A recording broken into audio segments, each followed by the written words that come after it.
Ultrahaptics. I'm joined by my trusty haptics crew, Manu from Unity, Eric from Razer, and Brian from Sense Glove. The Haptics Club is a team of people that have a passion for haptics.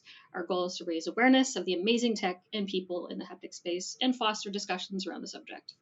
Speaking of that, right now we're joined by Tom Carter, the CEO of Ultraleap. They're on a mission to make digital worlds feel more human. And they're known for their world-leading hand tracking and haptics.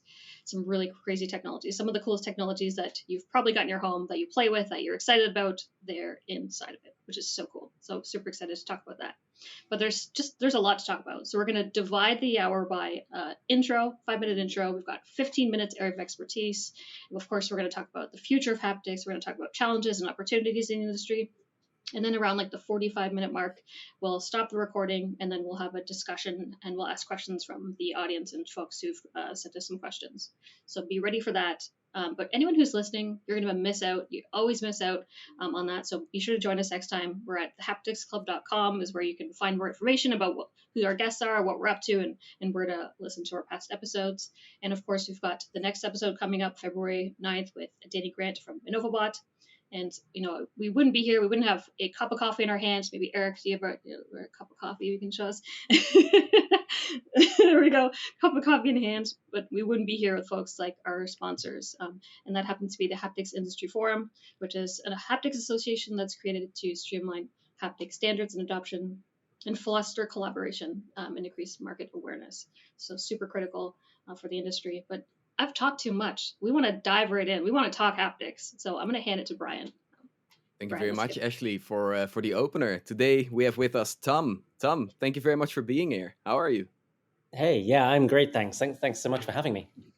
To kick off this episode, can you tell us a little bit about yourself and Ultraleap, the company you're currently CEO of? Yeah, absolutely. So I'm Tom. I'm the CEO and one of the co-founders of Ultraleap, and our mission is to remove the boundaries between humans and content. We see ourselves as being a company that does hands, and we kind of fuse your hands across realities. So sort of from the physical world into virtual worlds, and then back from the virtual into the physical. And we do that with two pieces of technology. One is hand tracking, which takes images of your hands, turns them into real-time 3D models. So your real hands become virtual.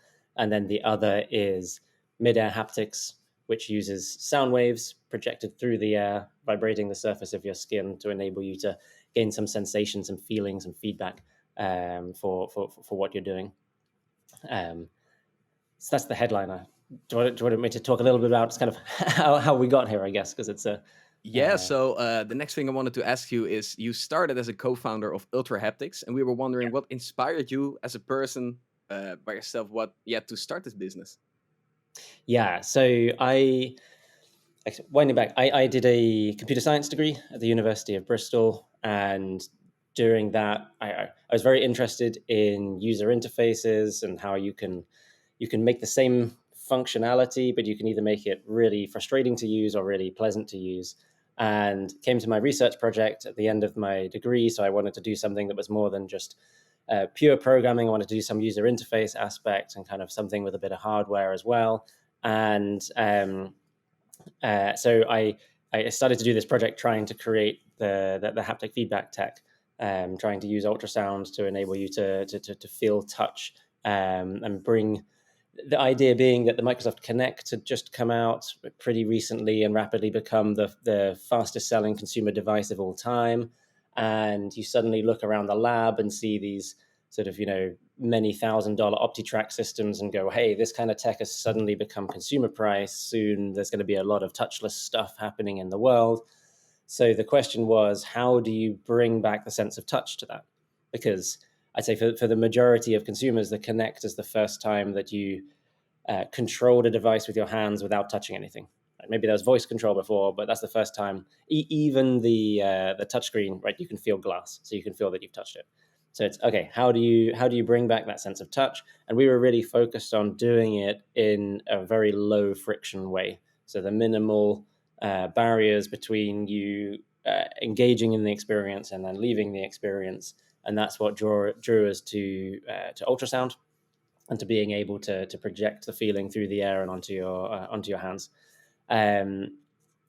I did the I did the undergrad project. I would have loved to have started Ultrahaptics at that point, but the reality was, by the end of the undergrad project, you couldn't actually feel it.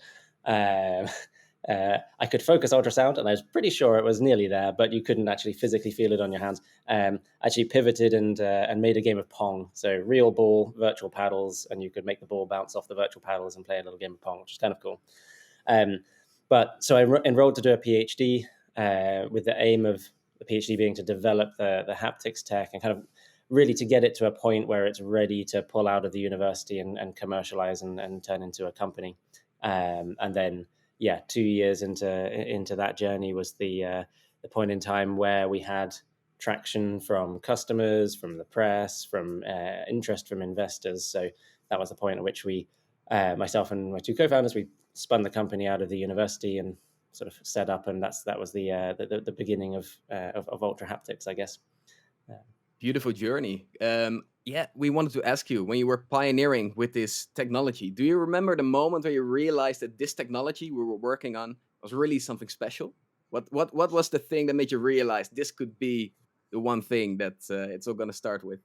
Yes, I guess probably in two steps. The first one is it definitely? I don't know whether you'd classify it as a eureka moment, but it's definitely an amusing moment. So one of the reasons you couldn't feel it, turns out, in my undergrad project, is the transducers, which are the little speakers that emit ultrasound that we use. You use an array of them, so you need you need a number of these speakers in order to focus the ultrasound. And the ones we were using, they've all got little markers on the bottom, which we assumed sort of demarked the polarity of the transducer and which way around you're supposed to put them. Turns out that marking is not for that purpose.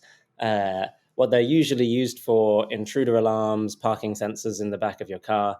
Nobody cares about polarity in that sense. So we were putting them in randomly, which means that we were doing these really good focusing algorithms, but every other transducer was canceling the other one out. So it was just, we were self-defeating. And the moment we worked that out and sort of measured them, put them all in the right way around, and suddenly it just works and you get a really nice haptic point.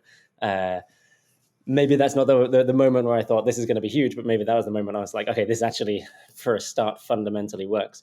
But I think the moment where I thought this is really this is a really big opportunity came pretty soon after that. It's the first time that we built what I would call an interactive system. So that first setup where we built an algorithm to render the haptics. It took 20 minutes to render a single frame on the most expensive graphics card you could buy. So we could create haptics, and it was cool, but you kind of end up pre-rendering them and having a lookup table or something. So it's not super interactive. Once we got that down to the point where you could actually do something with your hand and the haptics responds to what you're doing in a really dynamic way, that was the point at which I thought, okay, it's super cool. I'm not wearing anything, I'm not touching anything, and I can have this interaction in the air, which is super responsive. We're not restricted by, you can only put the haptics on certain points of the hand. We can target anywhere on the hand. We can move it at sort of any speed we like. And that was the moment where I thought, yeah, okay, this is a really powerful system that you can apply to a lot of different applications. Thanks, Tom. That's fantastic. We'll move into the area of expertise now.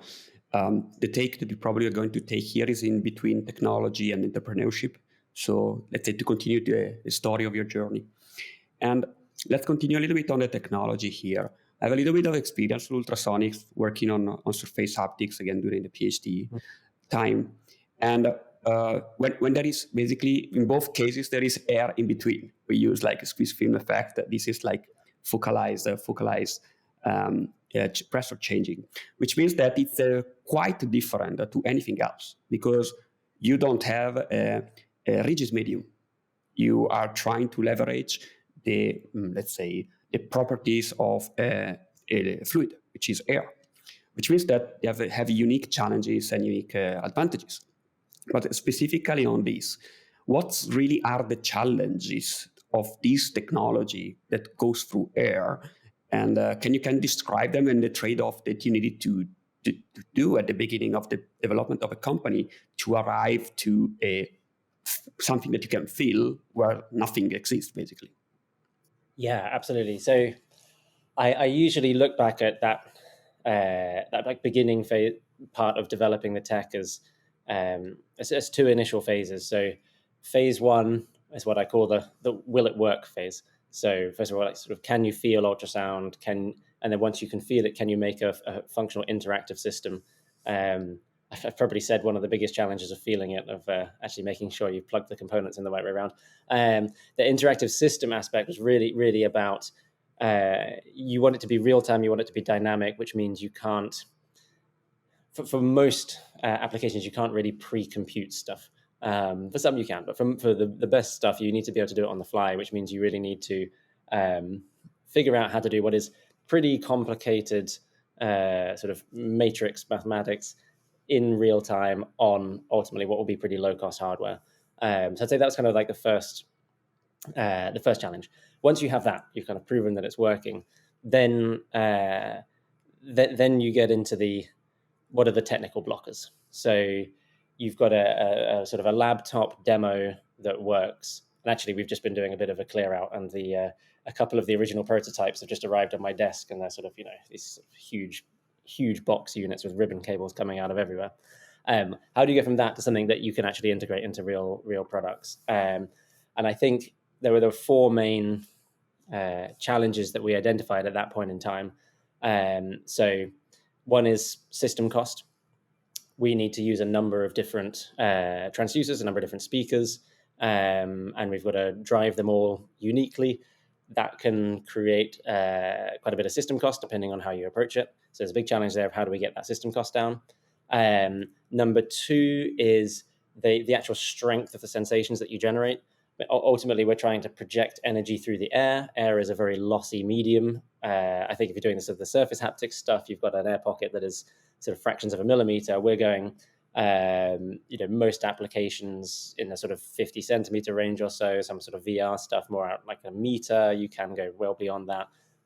That's a very lossy medium. And so how do you make sure that you're, A, projecting enough energy in an efficient way through the air, but B, you've got the sort of the deep tech of the algorithms and the transducers and the hardware. Then you've got the physics and acoustics of propagation through the air. Then you've got the biology of what's in the hand. How do you optimize that?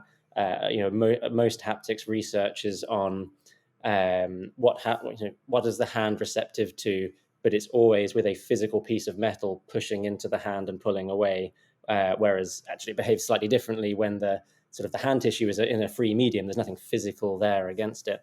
So it responds a little differently. And then, as we all know, you've then got the perceptive bit of then all that biology is plugged into a human. So all of that stack goes into the work we did to increase the strength of the sensation, which was a huge amount of work. That's two. Three was the palette of different sensations. So at the beginning, all we could really create was focus to a point and basically vibrate that point at a given frequency. Really jumping from there to a more dynamic palette pushed that relied on being able to update the system really quickly, so you can bring motion into play and how you create the patterns on the hand. We made a jump in our haptic system from, we were rendering at about 200 frames a second. I think we thought that would be all you'd ever need because that was sort of the frame rate of a good camera for doing hand tracking. It's not for this reason if you want to create complex sensations. So we now render the haptics at about 40,000 frames a second, just in order to be able to create that sort of dynamic palette. And then let's 1 second there. Just a question regarding haptics technology. So just to clarify to our listener, you mentioned that these are focalized ultrasounds, but can you get a little bit more down there? What is the actual principle that drives the skin deformation? What is that actually you feel there? Yeah, absolutely. So essentially what we do, we have a collection of ultrasound speakers. We create an interference pattern. So we're firing those ultrasound speakers with a really specific time difference so that the sound wave from each speaker arrives at the same point at the same time in the air. That point, because sound waves are waves of pressure moving through the air, so at that point, all of the pressure differences add together. So you get a very localized spot of very high pressure surrounded by sort of normal atmospheric pressure everywhere else.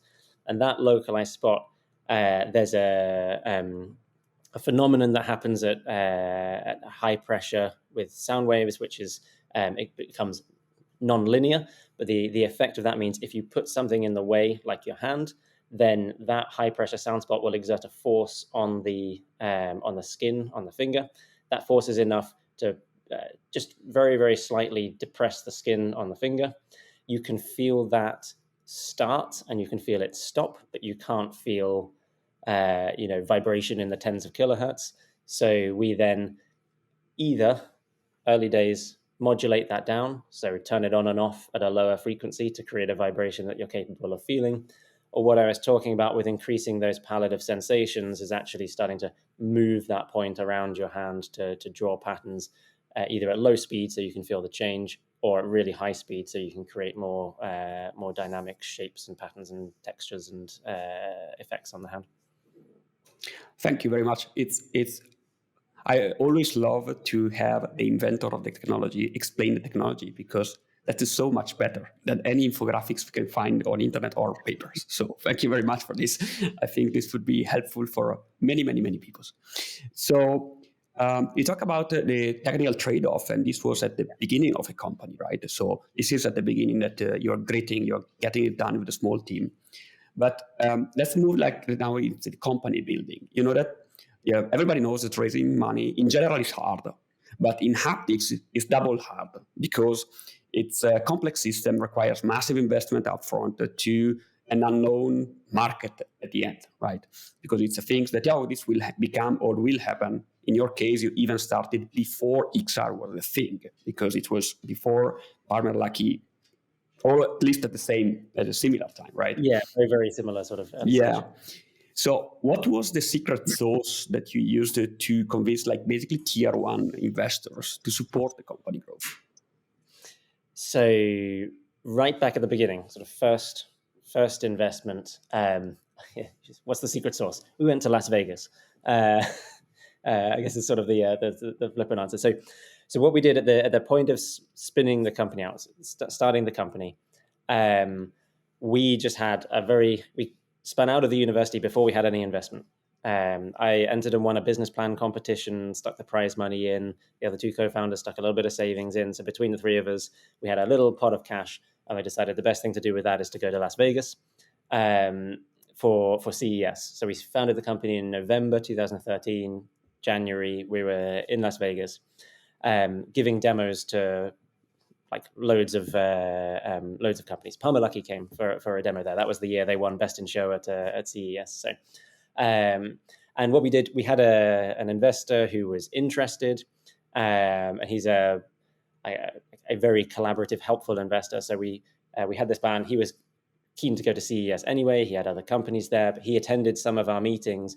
Partially, we were three guys straight out of university, never done business meetings before. And the way I arranged them was just start emailing the CEOs of random companies and hoping that they'd come to the meetings. So partly he was able to sort of provide some sort of commercial help in those meetings, but he was also using them for sort of diligence of, this tech's really cool, but does anybody actually want it? And that was a very, very efficient route to proving, we had some of the biggest tech companies in the world coming in and going, this is really cool. Can I have a kit to go and, for my team to go and try in their labs? Which the answer was no, because there's only one in the world, and it was touch and go whether it was going to make it to the end of CES. But that was very compelling for sort of understanding that there's a demand here. So off the back of that, we raised a little bit of a convertible note. So basically a loan in order to kick us off and get us going. We used that to build our evaluation kit, so some people could actually have something. We launched that, sold to the first few customers, and at that point we went and raised our seed round because we had proven traction with some customers. So I think that sort of nugget has remained true throughout the sort of further fundraising that we've done. We did our Series D round in end of 2021, so we've now raised an insane amount of money. I think we're over 120 million now, which is bonkers when you sort of talk about where we started off. But it's all about, I think, projecting the vision of where this can go and sort of where the world's going and how and sort of the size of the opportunity, and then marrying that with provable interest of companies, not just saying they're interested, but in the early days being physically there and jumping up and down on the sofa. In the later days, sort of proving that they're interested by sending us some money. Yeah. Thanks for sharing, and that's definitely cool, and I appreciate it. I did this kind of the same thing at CES in my company. So we had no money, and we had to go there. We done a ton of demo, and we raised the first seed, like, I don't know, 4 months later. So it was cool. Yeah, that's probably the best way to do that. There's many other companies that do that. But let's go back a little bit in a window of time. In, I don't remember exactly the year, but you started as a haptic company, and you became an interaction company at a certain point in time, right? And I think you acquired Leap Motion at a certain point of your story, or the technology of Leap Motion, the team of Leap Motion. We don't know exactly. The question is how that things went down. It's how come that a UK company, Haptics, acquired a Silicon Valley company doing hand tracking and merging the two technologies? Yeah, sure. So, I mean, throughout the whole history of Ultrahaptics, while we were focused on haptics, we always worked with Leap Motion. We always used the Leap Motion controllers for our hand tracking. I actually have one of the early prototypes of a Leap Motion with the big goggly lenses on the top that David, the founder and CTO, sent me when I was doing my PhD. So we always worked very, very closely with Leap Motion throughout the history of the company. We always evaluated every other form of hand tracking out there on the market, and we always came back and ultimately used Leap Motion for everything we did. We pushed it to our customers. We used it in our demos and everything else. We got to a sort of a point on that journey where we realized that the coupling between the hand tracking and the haptics was really, really important. So once we moved past, will it work, then past the sort of the big technical blockers, and then you start getting into the details of really fine tuning to really good haptic experience. So you're really focusing on things like latency and sort of accuracy. Then the priorities and the requirements that we have for producing good haptics in the air from hand tracking are different from the priorities and the requirements from other applications that might be using hand tracking. And so we started to hit a point of going, okay, I kind of think that in order to improve the experience of the haptics, we need somebody building hand tracking specifically for us, and nobody's really going to do that. So we kind of need to build it ourselves. So we kind of hatched on a plan of, okay, we're going to need to own our own hand tracking. We actually started sort of doing some prototyping and started looking at building our own hand tracking in house. But then effectively, David gave me a phone call and talked about the future of Leap Motion, and so we started talking off the back of that. I just thought it makes a lot of sense at this point, given where the XR industry is going, given where every sort of a lot of the other industries that use hands are going, that we should bring these two companies together and kind of have both the input and the output solution. So we managed to do that in it was beginning of 2019. So we acquired Leap Motion. At that point, doesn't really make sense to be have Ultrahaptics in your name, and we sort of have these two brands. And what we were really working on here was this vision of bringing everything together. So that sort of prompted the rebrand and the renaming to Ultraleap. That's great, Tom. I really like the contrast between what you just said, going, as a bunch of founders with the technology to the CES without having a business meeting, to this acquisition, and now being the CEO in your position. We were wondering, from a personal perspective, what was the learning process like? Was it easy for you to scale up like this from a technical position, and what were the things you personally learned in that? Oh yeah, it was easy, no problem at all. Yeah, right. No, absolutely not. No, it's been a real journey. So, at the beginning of founding the company, I really wanted to stay close to the tech. I really thought that we had this sort of opportunity window where we were either going to hit within the opportunity window or it's sort of going to pass us by. And I thought that sort of solving some of these big technical blockers was going to be key to that. And plus, I'd never run a company before. So rather than sort of constantly running forward, learning by standing on rake after rake after rake and getting hit in the face, I sort of looked out and found a really great guy to bring in as to be the CEO of the company. But I always sort of had this long-term ambition that, being the CEO of either this company or another company in the future was ultimately where I'd sort of like to end up. So that was kind of the plan and the sort of the path set out. So yeah, journey in CTO world is, I think it's the same in every startup, right? Every single time you think you figured out what your job is or what you're doing, it changes. So just sort of, day after day, month after month, year after year of not really entirely knowing what you're doing, but just about figuring it out in time.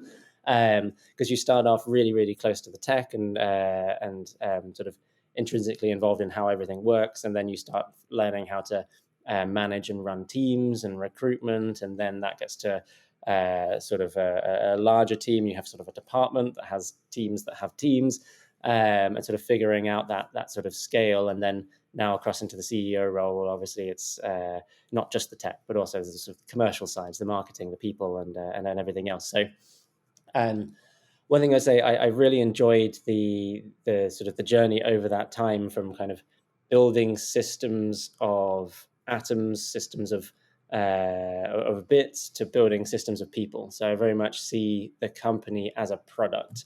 It's not just like the company is a group of people who builds products, but also the company itself as a product. And you've kind of got to think about almost like the roadmap for the company and the structure and the people, and how do you have good, happy people who really make great products that leads to how you having great profits.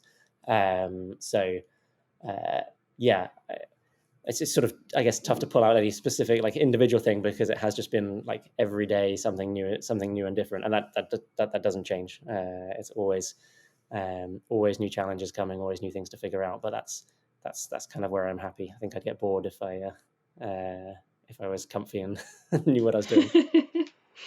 That's awesome. That's a great story, and I think is inspiring for folks who maybe are just like aren't from that area or didn't think they would want to go in that area, but to see your journey is really cool. So thanks for sharing that with us.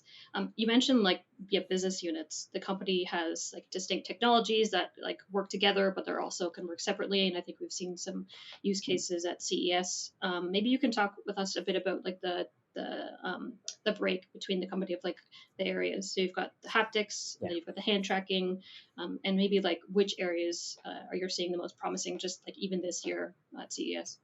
Yeah, absolutely. So the main way we think about the company is we're divided into three different markets, or three different verticals. So we focus on XR, so virtual reality, augmented reality, automotive, and then what we call out of home, which is a fairly broad term for things that you do when you're not in your car, your workplace, or your home. But nominally that covers sort of the entertainment end of the spectrum, so sort of theme parks, arcades, that kind of stuff, through to the functional end of the spectrum, sort of kiosks and these kind of things. So the each one of them has a slightly different like priority order or time horizon to what they're doing, and how what we offer comes into play. So if we start with XR, for example, I think long term XR is the biggest opportunity for us. It's a whole new computing platform, and using your hands is just the correct interface for that computing platform. So in the same way that the touchscreen was correct for the smartphone, you don't want to use an array of buttons. You want to have the interface change form and function. You don't want to click at things with controllers in VR. You want to use your hands. In that, you've got so clearly both haptics and hand tracking, super important, super exciting. But also it's a very, very young industry. It's still right at the beginning. The ability for anybody to forecast what's going to happen even next year is really, really tough. And we're still at the stage where there's huge fight for bill of materials cost in the headset and getting sort of space in that headset. So the way I see this being a journey is, in terms of the interfaces, VR went from games controllers to custom controllers for VR. It's now in the phase where it's well underway, where it's moving from custom controllers to hands. So almost every headset you see coming out now has hand tracking, and so the content that supports hand tracking is really coming through. And then haptics comes into that initially in sort of a more sort of a smaller segment of use cases, but then as people are more used to hands, and as the sort of the space in the headsets opens up, then comes the haptics.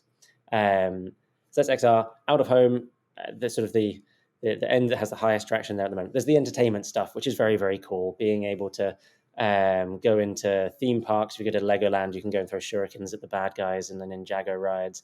And sort of the people have made the ability to have lightning crackling in your palm and then firing out of your fingertips with the haptics, and be able to sort of feel these superhero effects that don't exist in the real world.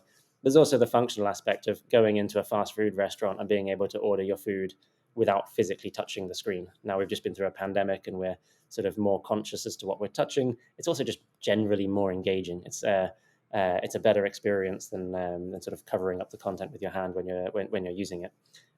So that's great. And then in automotive, it's really about the I should say that's, again, will be a sort of hand tracking first, haptics following, because you're going to want to get some sensation for what you're touching. But again, you've got the sort of bill of materials cost journey of the industry moving from touchscreens to cameras to sort of having some haptic element. And then automotive is entirely flipped on its head. It's the infotainment system, and everybody wants to put touchscreens in cars. Same reasons we want them in smartphones and other things. But the problem with the touchscreen is you have to look at it in order to use it. You can't use it while keeping your eyes on the road. And that's where haptics comes in. It enables you to do some interactions while reducing driver distraction. So sort of using our tech versus a touchscreen reduces mental load on the driver by almost 20%. It reduces glance time, glance duration, number of glances, all of these kind of things. So it's really, really focused on driver safety, and haptics is the key part of that. Tom, thanks a lot. Let me ask you a follow-up question here regarding user interfaces. User interfaces with technology are a strange beast, right? Because users expect them to be perfect. Users expect them to be basically they don't allow them to fail, because otherwise gets in user frustration, and straight away gets in the fact that you reject this piece of technology, because you cannot rely on it for doing anything, because you would see the interface instead of seeing the content or the things that you want to do.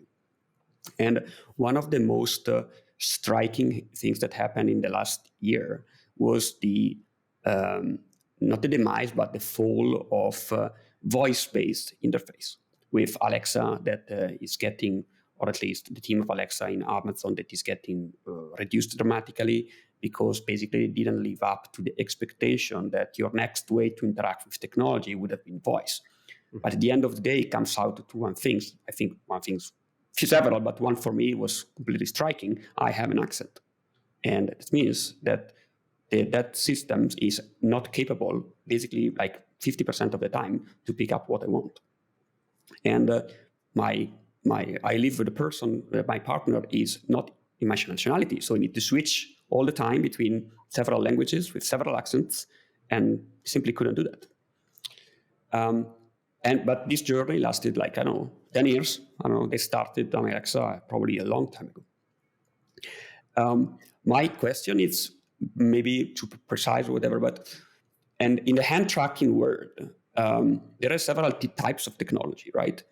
And my question is, what is the risks that this interface for the future, or at least can you maybe identify or think about the risk that this interface for the future might not meet that 100%, let's say, usability rate that require it to become completely transparent and renounce to the oldest of the interface, which is the button at the end of the day? Yeah, absolutely. So can I just make a comment on voice quickly first, because I think you're absolutely right on voice in terms of it didn't live up to the expectation that people had created, and this, in some ways, that's part of the challenge, is the projection of that vision as to what voice is going to be. Accents are absolutely a problem. I'm not American, but I'm British from the home counties, so I have like a fairly central British accent. I have a car that has voice control and a touchscreen. I still use the touchscreen for 90%, even though I hate using a touchscreen in a car because voice recognition doesn't work all the time. And I think I often say this when talking about automotive, because people say, well, why don't you just use voice in a car? If you want to experience the future of voice recognition, because there will be another wave of voice, it'll come back and there'll be another leap forwards in quality. If you want to experience the future of voice recognition, have somebody sat in the passenger seat of your car, and while you go for a drive, don't do anything on the center console, tell them what you want to do. Because that is a human being, like the best receptor of voice. It's still really frustrating. And part of that is because we often think a lot on the ability of the computer to recognize the voice. Half the challenge is the ability of the human to convert their intent into language. And that's actually quite a challenging thing to do. Whereas converting your intent into reaching your hand out and grabbing something or pressing something is way easier. It requires much less mental effort. We find it just like an easier thing to do. So immediately when you're comparing sort of that, will it cross the threshold, you have greatly reduced the user challenge, which you can't solve with the technology. So immediately we're in a better situation. Then I think the quality threshold you need to get to with reliability of hand tracking slightly depends on the different application that you're working on.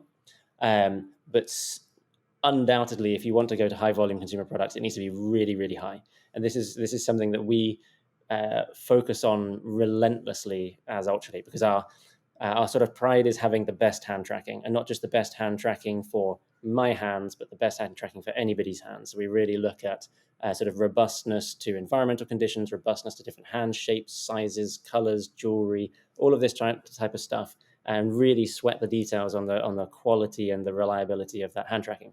And the most extreme end of has to be reliable in order to succeed is, I think, ordering your food in a burger restaurant. And we've just had a cool deployment in the UK in a burger restaurant, and for sort of a 2-month period last year, we were iterating really, really fast to rapidly improve the robustness. And what we got it to at the end was pretty incredible, because people come into a burger restaurant, they're hungry. It's the worst state for trying new tech possible. Hungry humans, and you're in the way of them getting food. And so it has to work every single time somebody holds their hand out. There has to be absolutely no delay.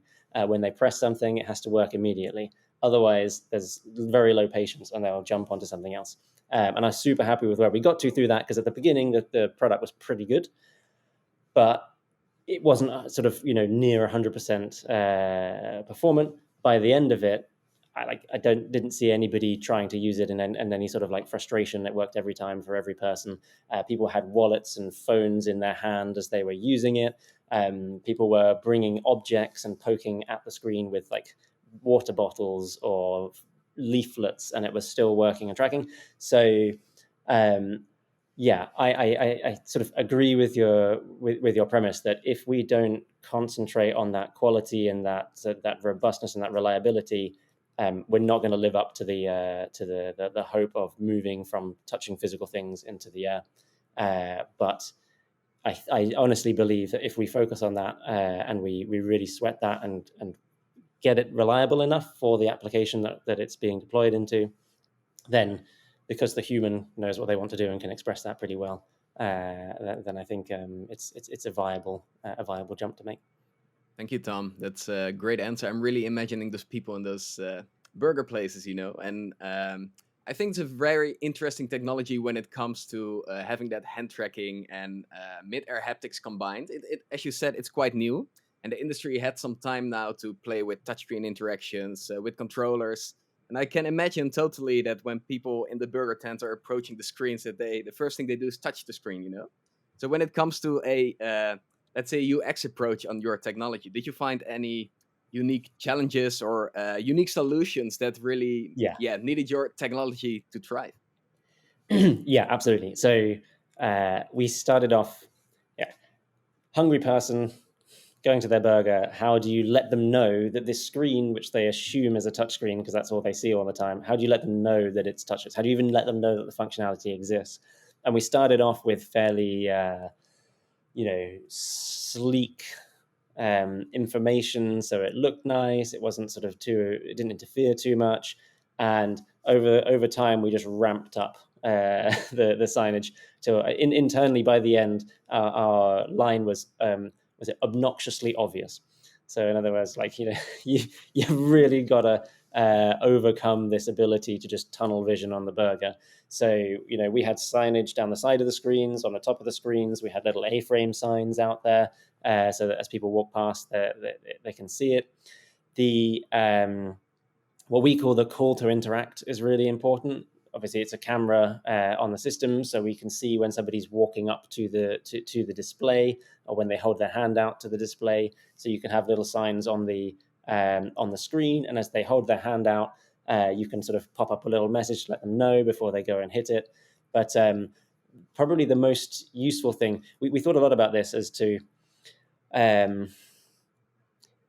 we don't, as in general, we don't like cursors. All right, so our interaction or sort of UX approach for XR is not that the UI is out of reach and you cast a laser beam from your hand and you click at everything. Our UX approach is that things are physical and tangible and they're within range, and you grab things and pull things and slide things and punch buttons and grab stuff. It's 3D. We have hands now, so we should be doing 3D interactions. And then you go to this sort of screen-based approach. And what we really want to do at first was no cursor, have it really sort of interactive. The user interface elements move a lot, but actually just showing a cursor on screen for where the hand is being recognized is really helpful for people realizing that, hey, wait, what's going on? So they'll go and they'll press the first thing on the touchscreen, and then they'll go, ooh, this is like moving around, and the things are lighting up as they kind of hover over them. And then they realize that and then start using it. Our goal is that we'll get to the point where even if you try and use the touchscreen, it will press before you actually physically reach the glass, because we know what you're trying to select, and you'll realize that and be like, hey, wait, hold on, I've got superpowers. And that'll be the most obvious thing beyond everything else that we try. So yeah, basically you have to try a lot of different things all at the same time in order to get people to notice. Maybe let me ask you one follow-up question. Yeah. You are talking, does this system deploy Ultrahaptics or not, or is just hand tracking? Not yet. So we have designs and plans to bring haptics to these screens, which will make it even from the demos we've done internally and the systems we've got internally, it makes a huge difference. But yeah, because it means if you want people not to touch the touch screens, basically you are asking them to have the mental load to use the visual to confirm what they're doing without touching the touch screens. So it seems that, and mental load requires more processing instead of touching stuff, because we are used to that, or at least that's natural. But that's I would have expected to have ultrasounds, haptics inside, so that you actually can get this feedback on the air to replace the touchscreens, and the user has a seamless experience in some way or form. But I understand that from technology deployment, you want to have a hand tracking done first. Yeah, so I think there is still some mental load for visual processing with public touchscreens, because a lot of them don't work super well. So just because you've tapped the glass doesn't mean it's recognized your press, unlike on your iPhone or your iPad. But absolutely, it does add a slight bit of mental load, and that's exactly what the haptics not just removes, but actually goes better than you get with a conventional touchscreen. So it's a super compelling experience, and then it's all about that time horizon for the market and the price point in order to bring the haptics in. Thanks. Awesome.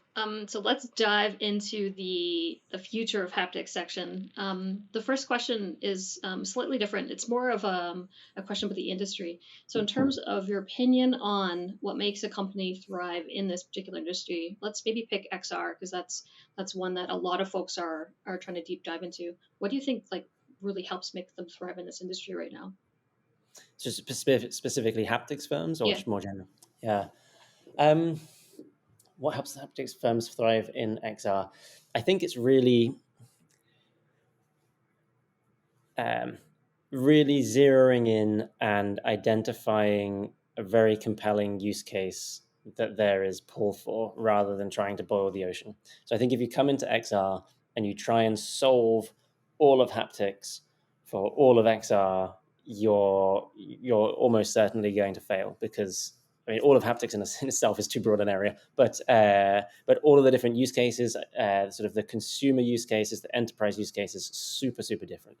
I also think the other key part of this is for XR itself, and then for any user interface technology going into XR, you always have the chicken and egg problem, right? Of people will buy the hardware when there's the content, people buy the content when there's the hardware. So going in and trying to boil the ocean, particularly sort of in the consumer space, really hard. Whereas I think if you laser focus and where we focus and where a lot of other companies are moving to is more on the enterprise side today. Absolutely, we've got grand dreams in the consumer side, but the enterprise side of XR, you can go and find really compelling use cases. You can find customers who are willing to pay for those use cases, and then you can go and get those wins. And I think you see sort of like the successful companies doing haptics in the XR space have all zeroed in on that and what it might be a smaller market today, but what the where they've really got a fit and a win. That's awesome. Thanks for sharing that. I know it's kind of a tough question, but I think that's a really compelling response that will probably touch the hearts of folks who are really interested in the space, but are struggling to kind of like find their niche or find a direction that makes a lot of sense for what they're working on, rather than like boiling the ocean. I think it's such a brilliant way to put it. Perfect. So this is one of my favorite questions. So let's dive right into this one. Where do you see mid-air haptics excelling in the next, say, 5 to 10 years? What's the future look like, Tom? So, well, let's sort of apply it to, let's look at XR in sort of like a broader sense to how this fits in. I think haptics is going to become the number one area of focus in XR in X years. I'm not going to put a number on X, but now it genuinely is getting there. So you kind of look at the journey, right? So a lot of the beginning, and we're kind of just about coming to the end of the display era, where it's all about, can you get higher resolution displays so that the visuals are more compelling? And we've got micro OLED screens coming out now, which are going to sort of roughly triple the pixel density. We're kind of getting to that point now where we're crossing that horizon. And I likened it to, think of the iPhone. Every year they talk about the display. They launched the Retina display. It's this big sort of branded higher resolution display. A couple more years they talked about it. Now they never talk about the display because maybe it's got a little better, but it's already over that horizon. So I think the display side will still be important, but it's kind of going to start going down. Then you have the sensors. So, lighthouses, can you pack enough sensors within the headset to detect your environment? That's still got a way to go, but it's that's pretty well advanced now. There's been a lot of work there.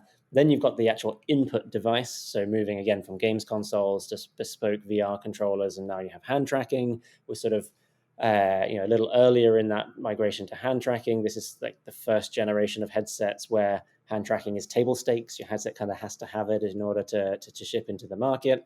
And I think like the next thing after that is haptics. And haptics is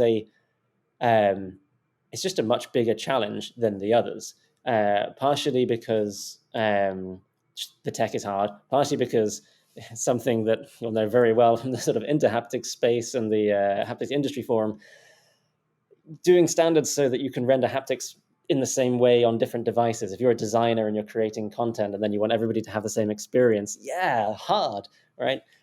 So because I think it's going to become the next piece of the puzzle that will really move VR and XR onto like the next level, it's going to become the number one priority. And because it's hard, it's going to have a lot of attention, and it won't be sort of like a little short period of time.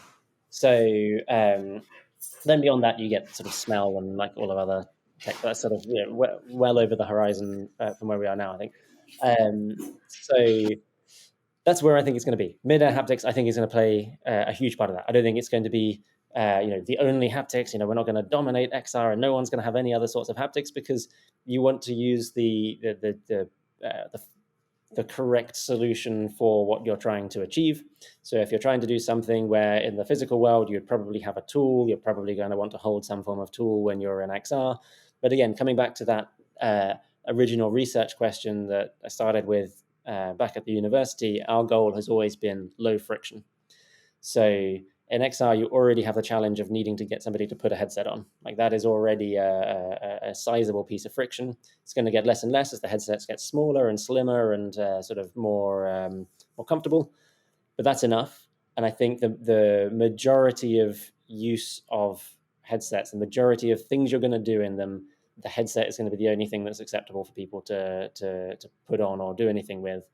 And then that's kind of where we come in, that we can give you that haptics and we can give you that hand tracking with no other friction other than the actual headset. So, Tom, let me say that this is the best project. From my perspective, I would say 100% agree with you. It's hard for me. I hardly ever said after Future of Haptics that I am with you. And what I could bring to say that is getting now the super focused attention haptics is that we are leading this advanced haptics API for OpenXR effort. Yeah. And we are seeing the momentum since the first meeting with OpenXR to now and what is coming up after. Everybody's turning and say, oh, this can actually be done. There is a way to create at least APIs that would help us to forget this verticalization. And the next after things is, okay, there is this API, let's build hardware. Because content can use this API. So we killed this chicken egg problem, which was every technology is verticalized for the specific use case. Yeah. So you cannot port anything. So I completely agree with you. I think will play out in the next 5 years. And hopefully I talk on the actuation side. There is Ultrahaptics, which is fantastic, but I hope that would be a much more investment on actuations technology that would help to complete the experience, because haptic is partial. We have a fantastic episode, the partiality of touch with InTouch researcher from UCL in London is partial. That means that the experience needs to be complemented. And that we build on other things is that rendering is going to the cloud, which means that the only things that's missing is peripherals, right? Ultrahaptics will require something to project it, right? It can be maybe in the headset, maybe somewhere else, depending on power. But these peripherals are the last things that is there. And I think most of the research of OEMs will go into these immersive peripherals. And I'm super excited. Let's put it in that way. And thank you very much for your answer. Yeah, and I think that will happen. I think we will see a lot more investment into haptics actuators. I just think, like, we're at now about 20 million units, like VR headset units in the world. In comparison, the first iPhone sold 6 million units. So we're tracking relatively well. But once you have that really big breakout product success, like an individual product that sells at least approaches that 100 million unit, and you've got whoever makes that product saying haptics is the sort of like the number one thing that we want to solve and we can't currently, or we can only solve it this far, then you'll see the sort of the VC money and a lot of people turn their attention to that problem. And then I think you'll have a lot more people for your podcast for sure, I think. Absolutely. And I'm going to take that clip that you just said. I'm just going to use it for any time I see someone say VR is dead. I'm just like, you need to stop. Yeah, exactly. So thanks for that. We've probably just gone past the point where Steve Ballmer said, who's going to buy $1,000 phone? I'm probably just past that bit, right? Exactly. And just kind of like we'll ride that because we're heading into closing. But you know, you guys are working on some amazing things for folks that haven't tried some of the headsets that you're in, like the links. Like it's an absolutely wonderful experience. Yeah. I'm sure everyone would love to know one, maybe like what they can look forward to upcoming, maybe like a little tidbit of something if you can say, and then just like where people can find more information about you guys and what you're up to. Yeah, absolutely. So I guess in many ways the links is coming because they're only just sort of starting to ship. So honestly, the team there, Stan and the team have done an incredible job. It's such a fantastic headset. It's at a lower price point than kind of comparable headsets that can do similar things. So be excited for that. I think it's really going to make a difference in the XR space. Seeing our touchless interfaces out and about in more places around the public. Hopefully, you'll sort of stumble on them one day and be like, "Oh, hey, wait! I think this is probably an Ultraleap thing. Will be awesome." And on the haptic side, I think the thing really to be excited about is our Generation 2. It's sort of been a long journey to Gen 2 in many ways, but Gen 2 of our full haptic system, we announced our new transducers. So there's little speakers that produce the ultrasound at the back end of last year. They're 7 times smaller and much lower cost than the previous ones. And then stacking that up with all of the other pieces of the system that we've got for sort of like this higher resolution on the rendering of the haptics, so you get a sort of a more refined, we've got sort of a higher phase resolution, so you get a more refined sensation. There's better tooling. We've developed our own driver chips behind them, so it's really is like a huge jump forwards in the haptics tech, which is really exciting. We're sort of starting to demo that a little bit now, but that will sort of get out into more and more people's hands and more products over time. So yeah, I think it's gonna be exciting. And then where to find us, ultraleap.com or at Ultraleap on basically any social media. I am Tom Carter on Twitter. So yeah. Awesome. Thanks so much, Tom. This was such a great conversation. I think we covered kind of like the future of XR, which is a super exciting space, and I think a lot of people will gather a lot of really great insights from your stories, especially on the business of haptic side, because that's something that we don't get to talk a whole lot about, and we want to have more conversations on that because it's the whole rising tide helps all ships. All the learnings that we can all share is amazing, and to grow the space, the more everyone wins, the more people can join the space and share like really cool technologies, whether it's from academia or it's from someone's garage who's inventing some crazy technology that they've just trying to solve a problem. Love that so much. So thank you so much, Tom. This has been an amazing episode. We have to, of course, thank our sponsors, Haptics Industry Forum, for helping keep our lights on, keep our show going. Check out their website at hapticsif.org. They're all about adoption, streamlining, haptic standards. So definitely check that out. And for anyone listening, you can find us at hapticsclub.com. Follow us on LinkedIn and Twitter, same handle. And of course, you can catch every episode on YouTube or on every major kind of podcasty platform, Spotify, Apple, all of that. And be sure to check out our next episode. And, we're here every other week, and we're super excited to nerd out about haptics.